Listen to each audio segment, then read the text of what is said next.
জয় রাধে। আজকের পাঠ সার্বভৌম ভট্টাচার্য উদ্ধার শ্রী চৈতন্য চরিতামৃত মধ্য লীলাখণ্ড শ্লোক 96।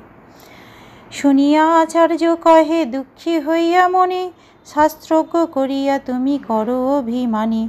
ভাগবত ভারত দুই শাস্ত্রেরও প্রধান, সেই দুই গ্রন্থ বাক্যে নাহি অবধান। সেই দুই কহে কলিতে সাক্ষাৎ অবতার, তুমি কহ কলিতে নাহি বিষ্ণুর প্রচার। সেই কথা শুনে গোপীনাথ আচার্য অন্তরে দুঃখিত হয়ে বললেন, আপনি নিজেকে শাস্ত্রজ্ঞ বলে অভিমান করেন। শ্রীমদ্ ভাগবত এবং মহাভারত এই দুটি শাস্ত্র সমস্ত বৈদিক শাস্ত্রের মধ্যে সবচাইতে গুরুত্বপূর্ণ, কিন্তু তাতে যে নির্দেশ দেওয়া হয়েছে সেই সম্বন্ধে আপনি অবগত নন। সেই দুই শাস্ত্রে বলা হয়েছে যে কলিযুগে ভগবান সাক্ষাৎ অবতরণ করেন, কিন্তু আপনি বলেছেন যে কলিযুগে বিষ্ণুর অবতার নাই। কলিযুগে লীলাবতার না করি ভগবান, অতএব ত্রিযুগ করি কহি তার নাম। কলিযুগে ভগবানের লীলা অবতার নেই, তাই তার নাম ত্রিযুগ। লীলা অবতারে ভগবান অনায়াসে লীলা বিলাস করেন। তিনি একের পর এক লীলা বিলাস করেন এবং সেই সমস্ত লীলা অপ্রাকৃত আনন্দে পূর্ণ ও সেগুলি সম্পূর্ণভাবেই তিনি নিয়ন্ত্রণ করেন। এই সমস্ত লীলায় পরমেশ্বর ভগবান সম্পূর্ণরূপে স্বাধীন। শ্রীল সনাতন গোস্বামীকে শিক্ষা দেওয়ার সময় চৈ চ ম 20-298 শ্রীচৈতন্য মহাপ্রভু উল্লেখ করেন যে ভগবানের লীলা অবতার অসংখ্য। লীলাবতার কৃষ্ণের না যাই বর্ণন, প্রধান করিয়া কহি দিক দর্শন। মৎস্য কুর্ম রঘুনাথ নৃসিংহ বামন, বরাহাদি লেখা যার না যাই গণন। শ্রীচৈতন্য মহাপ্রভু সনাতন গোস্বামীকে বলেছিলেন, কিন্তু তবুও ভগবানের প্রধান লীলা অবতারদের কথা আমি তোমাকে বলবো। এইভাবে ভগবানের অসংখ্য লীলা অবতার রয়েছেন এবং তারা সকলে অদ্ভুত সমস্ত লীলা প্রদর্শন করেন।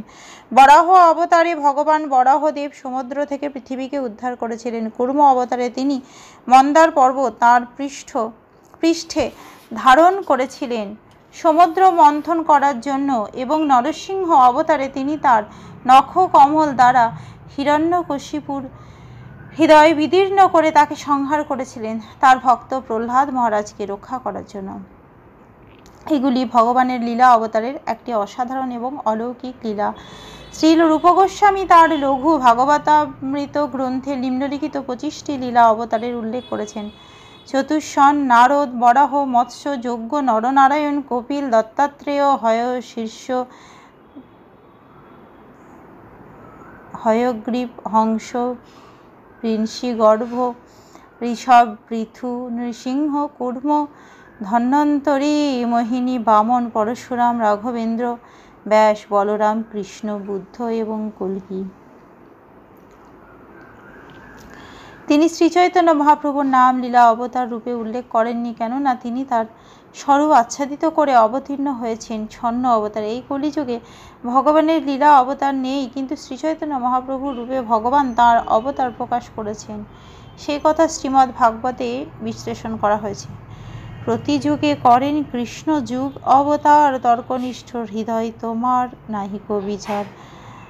গোপীনাথ আচার্য বললেন, প্রতি যুগে ভগবান অবতীর্ণ হন এবং তার সেই অবতারকে বলা হয় যুগাবতার। কিন্তু আপনার তর্কনিষ্ঠ হৃদয় এতই কঠিন যে তা বিচার করার ক্ষমতা আপনার নেই। আসন বর্ণাস্ত্রয় হাস্য গৃহ্ণত হনু যুগং তনু, শুক্ল রক্ত তথা পীত ইদানিং কৃষ্ণ তাঙ্গত।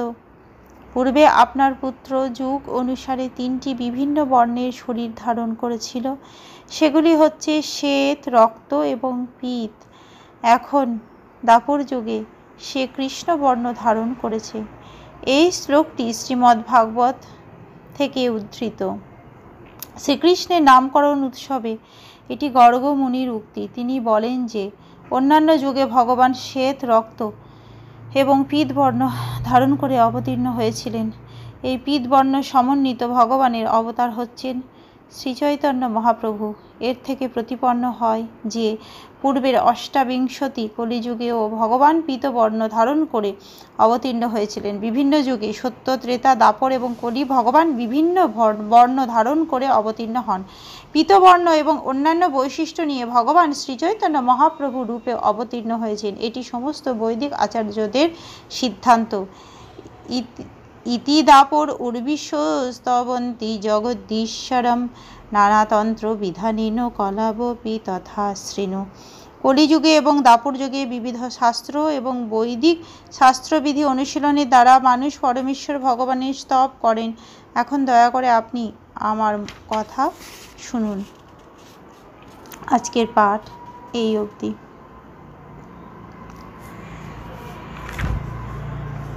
ভজ শ্রীকৃষ্ণ চৈতন্য প্রভু নিত্যানন্দ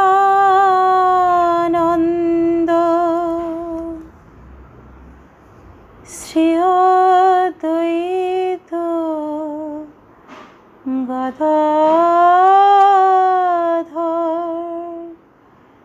শিবাসাদি গৌরভক্তবৃন্দ।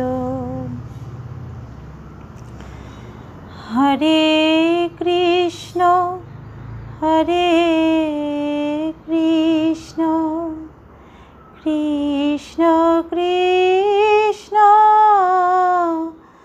হরে হরে হরে রাম হরে রাম রাম রাম হরে হরে। জয় রাধে জয় রাধে জয় রাধে জয়